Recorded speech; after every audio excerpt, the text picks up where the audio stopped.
يا رب ربنا يهنيهم ويسعدهم بالحاجه. خدي يا قلبي، خدي يا حبيبي.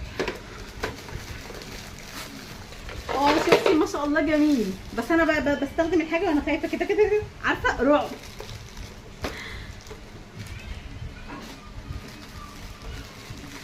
هو الغالي ما ياخدش غير الغالي، والحلو ما ياخدش غير الحلو. ربنا يسعدكم ويهنيكم يا رب.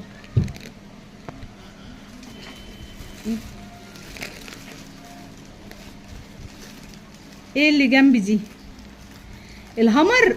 طبعا هنصورها لك دلوقتي، بنفضلها بس المساحه. بصوا بقى، ده مفرش. خليه راكب. ايوه طبعا يا باشا، ربنا يهنيكي ويسعدك يا رب. ايه ده؟ بصوا، ده مفرش سفره مشمع محترم قوي، في منه مقاسات. ده اكبر مقاس 3 متر.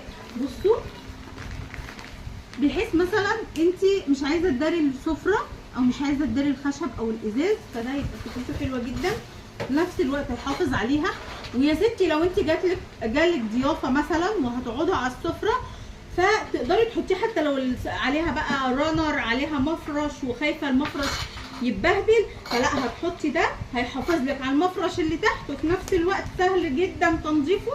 مفيش احلى من كده. بصوا، مش اللي هو تقيل التهمه، لا، حلو، خامته حلوه.